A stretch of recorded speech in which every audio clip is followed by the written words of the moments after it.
Ngibingelele kuwe mlaleli, ngiyathemba uthaphela-ke. Mina ngizocela kuwe-ke laphana-ke ukuthi-ke uma ngabe usamusha-ke kulona-ke leli khasi-ke leli-ke wenze okulungile-ke laphana-ke ungixhase-ke ucindezele-ke ibhathini usubscribe nje, akubizi imali, kumahhala nje khipha nesenti-ke elimnyama-ke leli-ke khwenza ukwazi phela ukuthi-ke uthole nezinye-ke iy'ndaba-ke ezintsha-ke nje ngizobe ngiyifaka-ke kulona-ke leli khasi-ke leli-ke kusukela-ke manje-ke ukuze ungakuphuzi lezi ndaba ungenza njengamanje-ke ngabe ucindezela-ke ibhathini subscribe njengamanje-ke.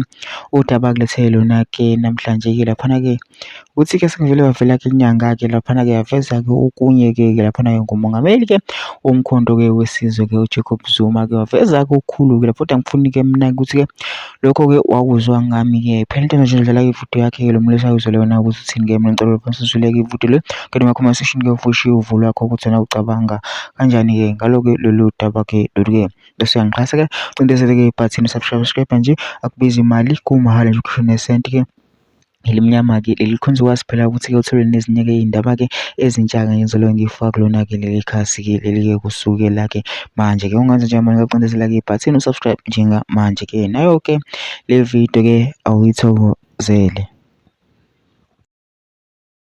Uyabona amandla kamoya thina siyakwazi ukuwabona.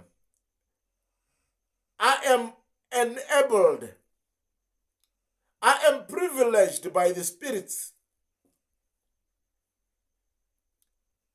I have abilities to see the powers and spiritual powers and the powers to govern and a power of a man over man. I'm seeing that in Jacob Zuma. Jacob Gedlehlekisa Zuma, our father. Leyo ke ngibonile mina angingabazi. Hayi, uyabona umuthi. Hayi umuthi uyawudla lo mnumzana makumuthi. Makumthandazo, hayi mnumzana uyathandaza. Kodwa siyadinga ama secret wakho ukuthi hayi lento uyidlaphi. Uyabona mangayifanisa kahle.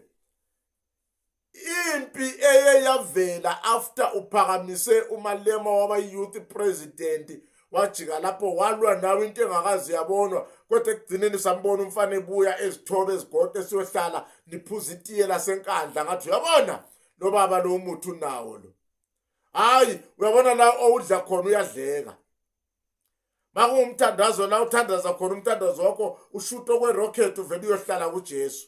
Ayibona lebo enigma le yokudlala ethandazwa ijika la wena uyabona mawungatshela mina uthi uJesu uhlangane naye wathi wozohlanganisa abantu lethu ubumbana uthintini utshele yonke into amangane eqiniso baba wami ngiyawavuma lamandla akhona ngiyawabona.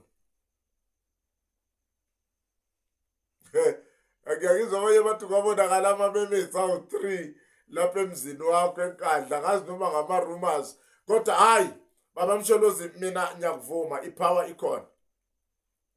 Ipower ikhona. Uyabona nayi iFF. iFF izodissolve iyogcina iMK or something else. I once predicted the fall of Mugabe. It came the way it came. I have that document and article ngipostile kuma social networks ngalezo sikhathi zabo 2017-16 nginayo. I predicted with some other people to some other people abazoyiwitnessa leyo nto ukuthi iANC izofela ezandleni ze-60th president ubaba uRamaphosa. ANC yofela ezandleni zakhe. I'm not saying this today. I'll check some other posts that I've posted in prediction. Ngiyanitshela madoda ngiyanitshela bazalwane.